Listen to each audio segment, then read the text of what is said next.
प्रथम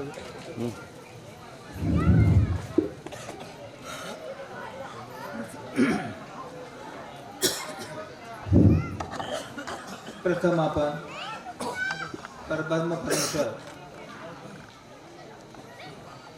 पंचावताराचा मोठ्याने जय जयकार करूया. श्री गोपाल कृष्ण महाराज की जय. श्री दत्तात्रेय महाराज की जय. श्री चक्रपाणी महाराज की जय. श्री गोविंद प्रभु महाराज की जय. सर्वज्ञ श्री चक्रधर स्वामी की जय. परब्रह्म परमेश्वर साधन होता. श्री चक्रधर स्वामीच्या चरण स्पर्शाने पवित्र झालेलं हे भारद्वाज वेद हे स्थान.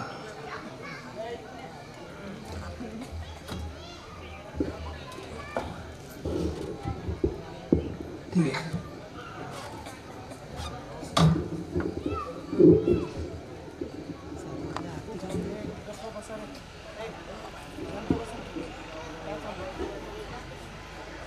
या स्थानाच्या सेवा ज्यांना प्राप्त झालेली आहे असे परमपूज्य पटना साहेब उद्धवराजदाताई त्यांचा परिवार,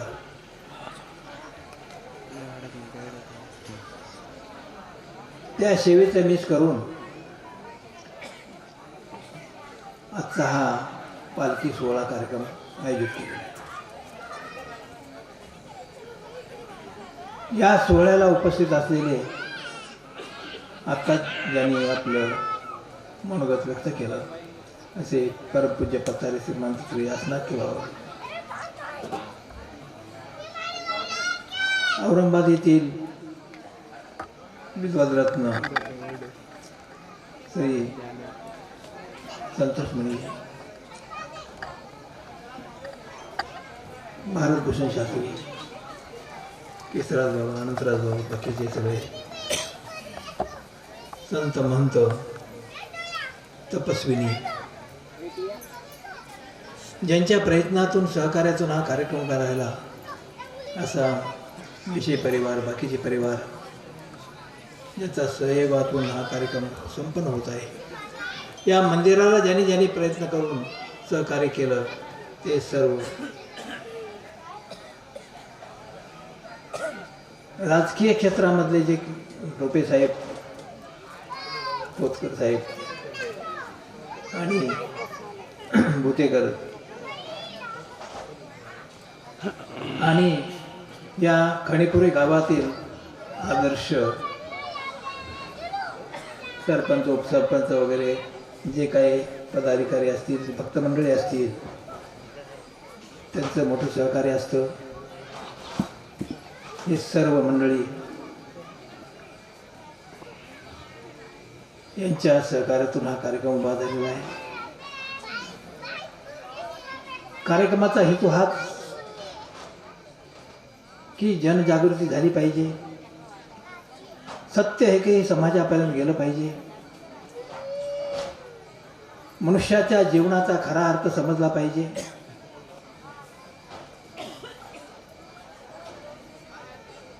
आणि तो अर्थ समजण्यासाठी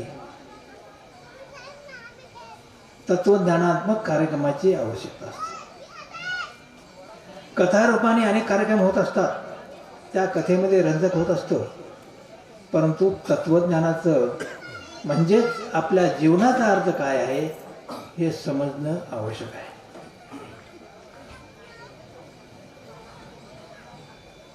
आणि तो जीवनाचा अर्थ समजण्यासाठी भगवंत सुद्धा अवतार घेत असतात. अनेक अवतार असतात, परंतु परमेश्वराचे अवतार कोणते हे ओळखणं सुद्धा महत्त्वाचं आहे. अनेक सिद्धपुरुष असतात, त्या सिद्धपुरुषाला आपण परमेश्वर अवतार म्हणत असतो. जसे स्वामी पोहीच्या देवाला होते, झाडाखाली आसनस्थ होते पोहीजवळ, त्या बाजार होता त्या दिवशी बीडचा. बीडहून लोक बाजार करून निघाले वापस. स्वामी आसनस्थ होते रस्त्याच्या काठावर. तिथला एक चर्मकार होता, तो आला. स्वामीला पाहिल्याबरोबर वेद उत्पन्न झाला. तो देवाजवळ बसला, नमस्कार केला आणि बसला. आपल्याजवळ पान होतं, ते पानाचा विडा स्वामीला दिला. दिल्यानंतर त्याला शांत वाटू लागलं, बसला. मागून त्याची पत्नी आली. पत्नी म्हणू लागली, आता चला म्हणे, उशीर होतोय, पुढं चोराचं खाजं आहे, चोर आपल्याला नागवतील. सगळे लोक चालले पुढं.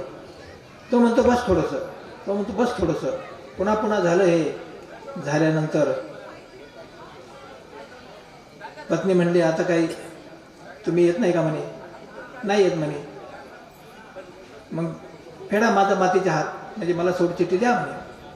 दिली म्हणे. कोण साक्षी आहे म्हणे. हे गोसावी साक्षी म्हणे. अशा पद्धतीनं ती पत्नी निघून गेली. निघून गेल्यानंतर स्वामींनी त्यांना स्थिती दिली. त्या स्थितीभरामध्ये तो जवळचं खोलनायकाचा आंब होतं, तिथं गेला. सगळ्या लोकांनी त्यांना सिद्ध पुरुष म्हणून, ईश्वर पुरुष म्हणून सगळे पूजा करू लागले. घरोघरी स्नान वगैरे घालायचे गरम पाण्याने, उठणं लावून अगदी 5 पक्वान जीव घालायचे, गादी वगैरे हे सगळे अगदी व्यवस्था करायचे. दररोजचा टेम ठरलेला आहे की एका भक्ताच्या घरी जाय बोलवायचे. असं करता करता एक दिवस त्यांची पूजा होत होती. त्या गावचा एक चर्मकार आला. चर्मकार म्हणजे कोण. चांभार. तो आला. तो म्हणे काय चाललेलं आहे म्हणे. असं असं म्हणे एक ईश्वर पुरुष आहेत म्हणे, ईश्वरच आहेत, त्यांची पूजाच आहे. तो पुढं आला, पाहिलं. अरे हे तो म्हणे आमच्या गावचा चांभार आहे म्हणे,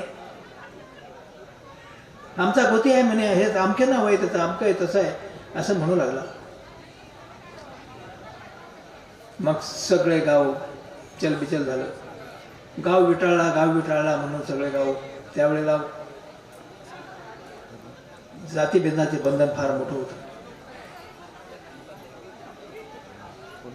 मग ते अधिकाऱ्याजवळ गेले. अधिकाऱ्याला विचारलं, असं असं झालं म्हणे, याला काय प्रायश्चित.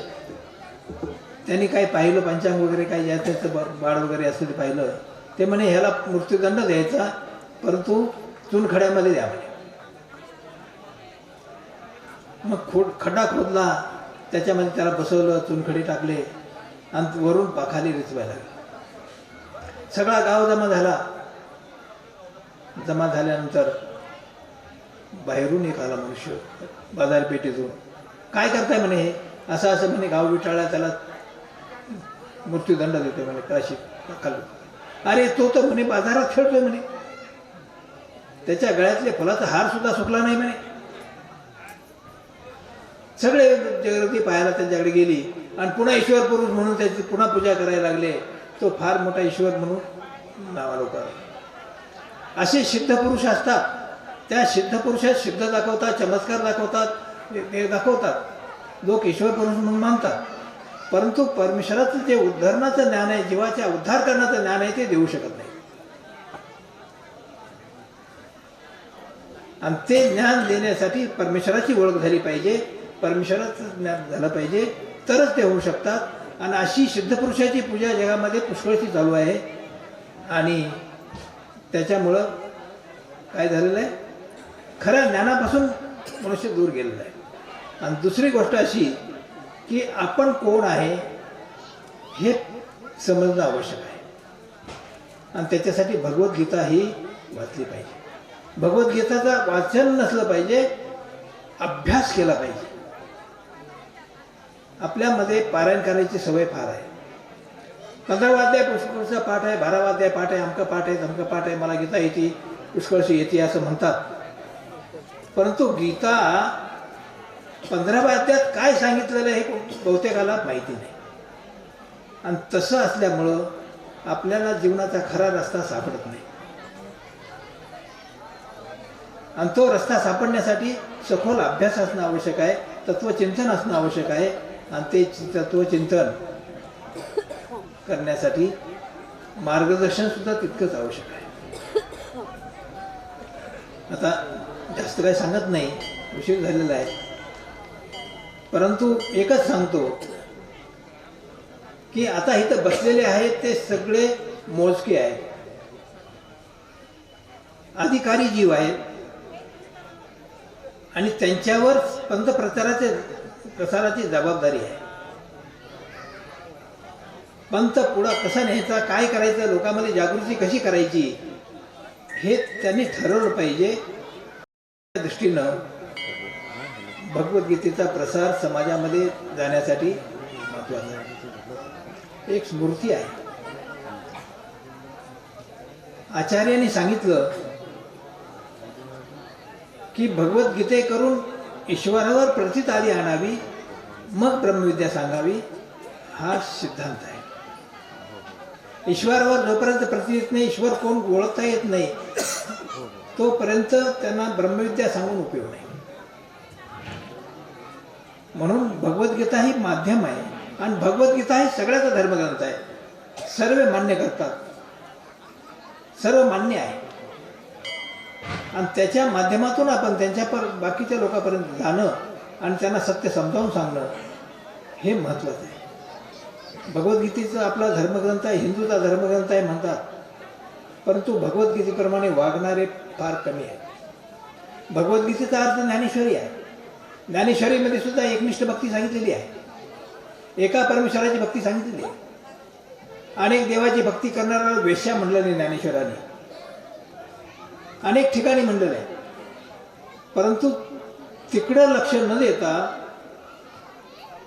कथा पुराणाकडे लक्ष समाजाचं आहे आणि खरं काय सांगितलेलं आहे, आपल्या जीवनाचा उद्धार काय आहे हे समजलं पाहिजे. ते समजण्यासाठी आपण समन्वय समिती आहे इथं बसलेले, त्यांनी त्यांच्यापर्यंत झालं पाहिजे आणि त्याच्यासाठी एक माध्यम म्हणजे सत्संगाचं माध्यमही निवडलं पाहिजे.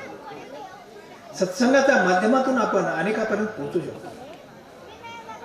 सत्संग हे फार महत्त्वाचं आहे. आम्ही सुरुवातीला सत्संग सुरू केले त्यावेळेला फार कमी प्रतिसाद मिळाला, पण त्याचा प्रभाव इतका पडला. एकच उदाहरण सांगतो तुम्हाला की जळीच्या देवाजवळ पाडळी आहे. पाडळी आहे माहिती आहे? त्या ठिकाणी एक हेड मास्तर होते, ते उपदेशी होते, चांगले अभ्यासू होते. ते नस्कर बाबांचे शिष्य होते जुन्या. त्यांना सांगितलं गावात सत्संग सुरू करा. त्यावेळेला त्यांनी म्हणले हे असे ते मिसळभक्ती करणारे, कोणाचं काय नाही, कोणाचं काय नाही, कोणाला काय माहिती नाही, काय सत्संग करायचं म्हणे, काय हे करायचं म्हणून ते सगळ्याची निंदा करायची. सत्संग काही उपयोग नाही म्हणे. मग त्यांचे व्याय होते रुईखेडला. रुईखेडमध्ये 4 सत्संग सुरू होते त्यावेळेला. शिबिरं सुरू केले, शिबिराच्या माध्यमातून आम्ही सत्संग सुरू केले होते. मुलींचा वेगळा होता, मुलांचा वेगळा होता, बायांचा वेगळा आणि पुरुषाचा वेगळा होता. हे सत्संग चालू होते. मग त्यांच्या व्यायाला सांगितलं की पाडळीला सत्संग सुरू करायचा आहे. हो म्हणे करू. म्हणजे त्यांना आम्ही दुसऱ्या गावाला पाठवत होतो, त्या गावात सत्संग सुरू करायला. मग ते आले. ते म्हणे कधी करायचं? म्हणजे आज करा. त्यावेळेला काय फोन वगैरे नव्हते, ते त्याचे फोन होते. मग त्यांना म्हणलं करा फोन. त्यांना मोबाईल नव्हते त्यावेळेला. मग फोन केला. आम्ही रोहितरून पाहुणे मंडळी बोलतोय, आम्ही पाहुणे मंडळी तुमच्या गावाला येतोय म्हणे, तुमच्या गावात सत्संग सुरू करायचा. हो म्हणे, या म्हणे, तुमचं स्वागत आहे, सत्संग सुरू करू म्हणे आपण. लगेच त्यांनी त्या गावात तयारी केली. रस्त्यावर असा मोठा मंडप दिला आणि जवळजवळ 700-800 मंडळी जमा केली. आता पाहुण्याला काय दाखवायचं ना, आपला प्रभाव किती आहे. मग 700 मंडळ जमा केली आणि सत्संग सुरू केला. मला फोन आला, पाहुणे मंडळी येतात, सत्संग सुरू करायचा म्हणे. म्हणलं तुम्ही तयारी करा, म्हणलं मला थोडा वेळ नाही, मी उशिरा येईन. त्यांनी सगळी तयारी केली, देवपूजा सुरू केली, सगळं अगदी पाहुण्या मंडळी आलेले, 2-3 गाड्या करून आले, ते 30-40 लोक आले. जोरात सत्संग सुरू झाला. मग मी गेल्यानंतर प्रबोधन केलं त्यांना. प्रबोधन केल्यानंतर ते सत्संग अव्यात चालू राहिला. 1 वर्षात जवळजवळ 150 लोक उपदेशी झाले. 4-5 घरं उपदेशी होते, 150 लोक उपदेशी झाले. तर सांगायचा हेतू हा की तुम्ही हे समाजाचं माध्यम आहे, तुमचे एक प्रभाव आहे, पाहुणे रावळे तुमचे आहेत, सोयरेपण तुमचं आहे, तुमच्या शब्दाला किंमत आहे. आम्ही बाकीच्या ठिकाणी आम्ही जाऊ शकत नाही, आम्ही तुमच्यापर्यंत येऊ शकतो, पण तुम्ही तुमच्या प्रभावाचा, तुमच्या मोठेपणाचा, तुमच्या शिक्षणाचा, तुमच्या जे काही नातेसंबंध आहेत त्याचा धर्मासाठी उपयोग का करू नये? माझं ते ऐकत नव्हते, पाहुण्याचं ऐकलं त्याने. कशामुळे ऐकलं? आमच्या पुढं मान अपमान काही नाही, आम्हाला त्यांना वाटतंय हेच आहे. नाही म्हणलं तर चालतंय, पण पाहुण्याला नाही म्हणलं तर त्याची किंमत गेली. तुमच्या गावात कोणी ऐकत नाही का? म्हणजे हे जे माध्यम आहे तुमचं, हे माध्यमाच्या माध्यमातून तुम्ही समाजापर्यंत पोहोचलं पाहिजे, सत्य सांगितलं पाहिजे. पूर्वीच्या लोकांनी असंच केलं. भाऊसाहेब साले होते माहिती आहे, त्यांचे आजोबा आता आहेत त्यांचे इतके उपदेश आहेत, ते एकटे फिरायचे समाजापर्यंत. इतके उपदेश आपलं मडलं त्यांचे उपदेश आहेत, आणि ते बी मोठे मोठे श्रीमंत उपदेश आहेत. तर सत्य हे समजून सांगण्यासाठी आपण आहे. आपण व्यवसाय करतो, प्रपंचिक व्यवसाय करतो, त्याच्यामध्ये रात्रंदिवस राबतो. हे झालं ते झालं, माडी बांधायची, अमकं करायचं, गोळी घ्यायची, अमकं करायचं, लग्न चांगलं प्रभावात झालं पाहिजे, लग्नाला 2 लाख रुपये लागायचे, 4 लाख रुपये लागू दे, आपल्याला समाजावर प्रभाव राहिला पाहिजे. हे आपली जी गती आहे, तोच प्रभाव जर धर्मासाठी राहायला पाहिजे असं तुम्हाला वाटलं तर परमेश्वर तुमच्यावर प्रसन्न होते. श्रीकृष्ण भगवंत म्हणतात, ए यमम परमम गुह्यम ए मत भक्तेश्वर पदाशिती. 18 ते सांगितलं, हे ज्ञान तू माझ्या भक्ताला सांगशील, त्याच्या भक्त आवडता भक्त माझा कोणीच नाही, त्या भक्ताचा मी तात्काळ उद्धार करतो. आपल्या प्रपंचाची व्यवस्था असताना जर परमेश्वराचा जर आपल्याला प्रसन्नता घ्यायची असली तर हे सुद्धा माध्यम आवश्यक आहे. हे प्रेमाचं रूप आहे. त्याच्यासाठी तुम्ही स्वतः, हे जीवन आहे, जीवन कशासाठी आहे? आपण जे जीवन जगतो ते आपण समजतो की आपण प्रपंच केला, गाडी गोडी घेतली, शेती घेतली, अमकं केलं तमकं केलं, माडी बंगला बांधला वगैरे, सगळं सुखी झालो, सगळ्या मुलाची लग्न झाली, चांगल्या घरी मुली गेल्या, आपण जिंकलं असं आपला भ्रम असतो. मुलांना चांगली नोकरी लागली, मुलांना शिकवलं, आपली जबाबदारी संपली असं आपल्याला वाटतं. पण विचार करा, आपली जबाबदारी खरी काय आहे? हे मनुष्यदेह कशासाठी दिलेलं आहे आपल्याला? देहिनोस्मिन्नता देहे कौमारम यौवनम जरा तथा देहांतर प्राप्ती धीरस्तत्र न. देहिनोस्मिन्नता देहे म्हणजे हे देह आहे, ते बालावस्था आहे, त्याचे कुमारावस्था मोठं होणारच आहे, तरुणावस्था येणारच आहे, त्याला म्हातारपण येणारच आहे, आणि तो जीव निघून गेल्यावर त्याचा मृत्यू होणारच आहे. तुम्ही किती पैसे कमवल्यानंतर हे होणार नाही सांगा बरं? किती श्रीमंत झाला किंवा पंतप्रधान झाला तर हे होणार नाही असं सांगा बरं. खोट्याच्या मागे का पळता तुम्ही? नाशिवंताच्या मागे का पळता? हे सगळं नाशिवंत आहे, त्याच्यातून जीव निघून गेला म्हणजे ह्या शरीराची माती आहे, हे तुम्हाला माहीत असताना सुद्धा त्याच्यातच तुम्ही गुंतून राहता. परमेश्वराच्या ह्याला टाइम देता का? हे शरीर आहे, एक गाडी आहे, गाडीमध्ये डिझेल भरायची व्यवस्था करता, परंतु डिझेल भरून कुठं जायचं आहे हे तुमचं लक्ष असतं का नाही? इथं तुम्ही आले, तुमचं लक्ष काय होतं? आपल्याला गाडीच्या माध्यमातून इथं जायचं आहे, परंतु तेच माध्यम तुम्ही हे शरीराचं माध्यम निवडलं परमेश्वराने शरीर हे आत्म्याची गाडी आहे, त्या गाडीचं डिझेल पाणी भरायची व्यवस्था तुम्ही करता, परंतु कुठं जायचं हे व्यवस्था आहे का, लक्ष आहे का?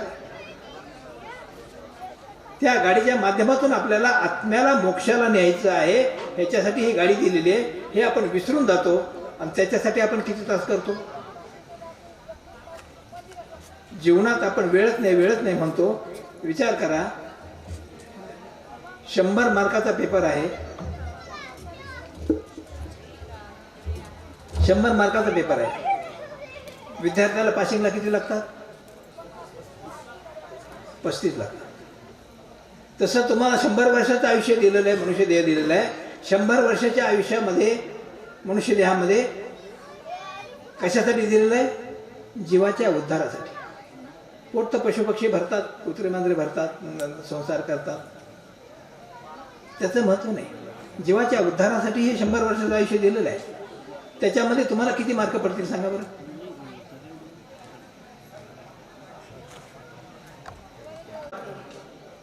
तयार केलं,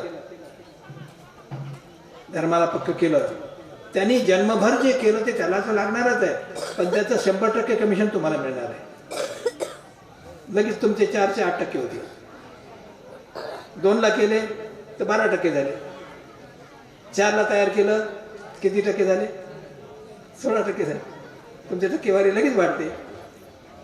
पण ते माध्यम तुम्ही निवडा. तुमच्याकडून सगळं शक्य आहे. आपले भोसले सर होते, नगरला होते, ते शिबिरात येत होते. त्यांना सांगितलं अभ्यास करा. त्यांचा पहिला प्रसंग आम्हाला नाशिकला जाताना, अहमदनगरहून नाशिकला निघालो आम्ही. बसनं प्रवास करत होतो, जवळ बसले ते येऊन. त्यांच्या हातात पुस्तक होतं मराठीचं लागलेलं, आपल्या महानुभावांचं. मी विचारलं त्यांना, काय वाचताय? म्हणे हे पुस्तक आहे तुमचंच आहे म्हणे. मी पाहिलं, त्यांना म्हणलं हे पुस्तक चुकीचं आहे. कसं काय म्हणले? मग त्यांना सांगितलं असं असं चुकीचं आहे. मग ते म्हणे हे जर आता बरोबर शिकवलं तर मुलं नापास होते, त्यांना पाठ्यपुस्तकातून बदलून आणावं लागेल म्हणे. मग त्यांनी ते बदलून घेतलं आणि त्याचा अभ्यास केला. मग शिबिरात येऊ लागले. मग शिबिरात यायच्या टायमाला एक प्रथम अनुभव सांगतो तुम्हाला, की शिबिरात येतो म्हणले ते, पण यायचा काही विचार नव्हता त्यांचा. त्यांना सकाळी पहाटे 3 वाजता स्वप्न पडलं, मी हाताला धरतून चल म्हणतोय. सुट्टी न टाकता शिबिरात आले ते. तेव्हापासून शिबिरात जोडले गेले. मग अभ्यास केला त्यांनी त्या कॉलेजमधले सगळे प्राध्यापक उपदेशी केले, प्रिन्सिपल सहित. आणि एवढंच नाही तर त्यांनी पेन्शन न घेता नोकरी सोडून दिली. आता ते चांदोर बाजारला आहे, तुम्हाला माहीत आहे त्यांचं, भास्कर दादा बिडकर. तर सांगायचा हेतू हाच की तुम्ही काय करू शकत नाही. प्रापंचिक ह्याच्यासाठी तुम्ही इतकं धावता, धर्मासाठी का धावू नये? धर्मासाठी धावलं तर तुमचं परमेश्वर प्रसन्न होतील, तुमच्या जीवाचं कल्याण होईल. ह्या सगळ्या गोष्टी आवश्यक आहेत. धर्माला पोषक आहे. आणि धर्माला पोषकच नाही तर तुम्हाला स्वाभिमानानं जगात जगता येईल. कुठं गेलं तर तुमच्या नादी कोणी लागणार नाही. तुमचा प्रभाव समाजावर आहे, मित्रमंडळ तुमचा प्रभाव राहील. असं वागू नये का नको आहे? मग अभ्यासाला वेळ द्या. त्यांच्या प्रश्नाचे उत्तर तुम्ही देत नाही. आमच्या धर्मात चालत नाही, आमच्या धर्मात चालत नाही, अशी उत्तर असतात. म्हणून आपल्या माणसाला जागृत करणं आवश्यक आहे. आणि त्या दृष्टीनं आपण, आता टाईम झालेला आहे, जास्त काही सांगत नाही, परंतु त्या दृष्टीनं आपण जागृत व्हाल आणि तसे कार्य कराल.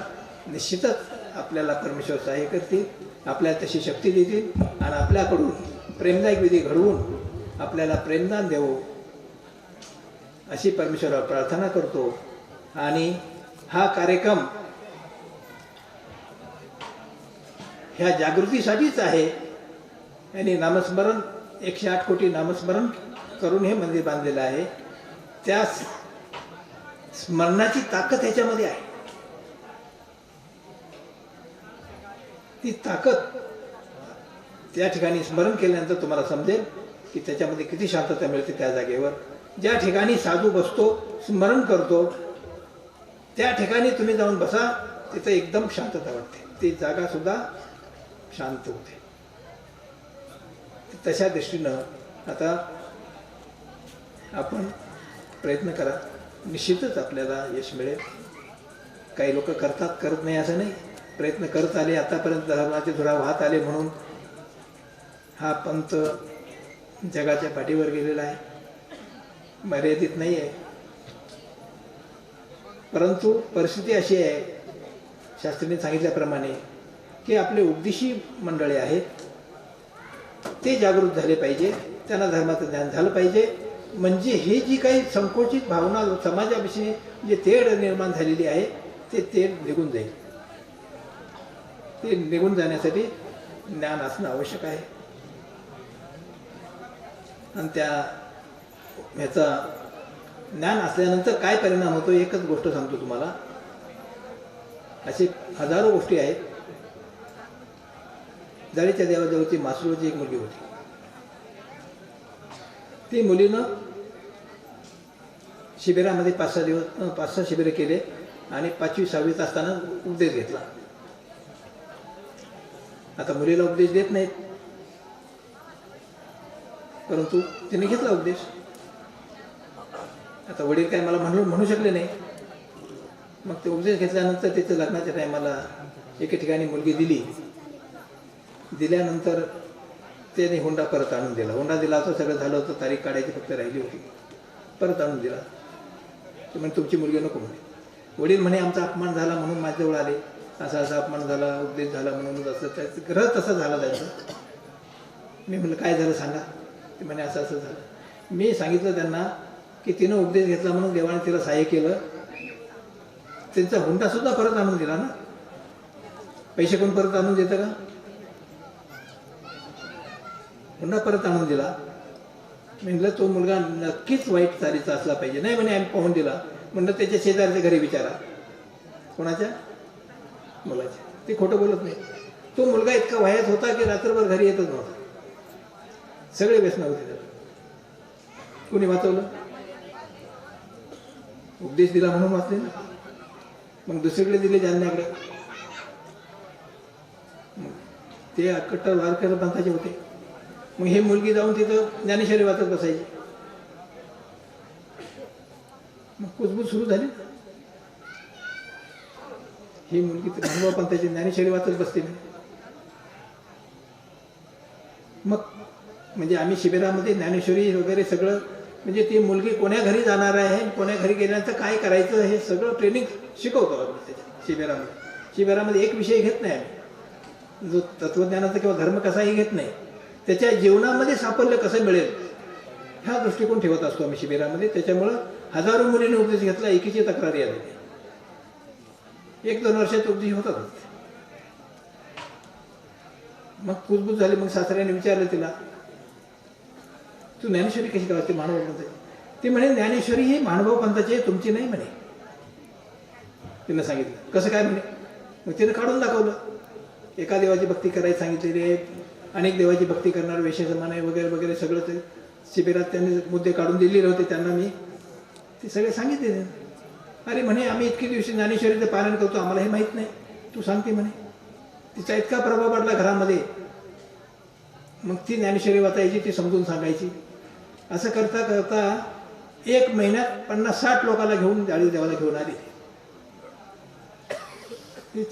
ती डॉक्टर होते, ते होते, जवळजवळ 10-15 लोकांनी उपदेश घेतले. तर सांगायचा हेतू हा की जागृत करा लोकांना, उद्देश लोकांना जागृत करा.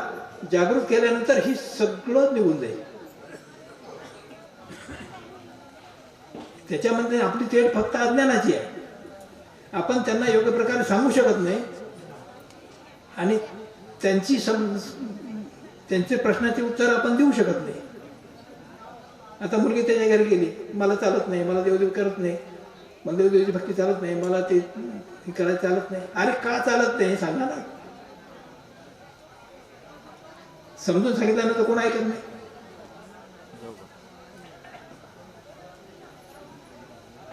तर ह्या गोष्टी आहेत. आमच्या धर्मात चालत नाही, आमच्या देव चालत नाही, आमच्या धर्मात नाही नको, आमच्या धर्मात चालत नाही, तुमचा देव आम्हाला चालत नाही. अरे काय, जागृत करा, समजून घ्या, तुम्ही समजून घ्या, तुम्ही ट्रेनिंग घ्या, पहा तुमचा समाज. एक आता रुद्रपूरच्या भागामध्ये किती फरक पडला.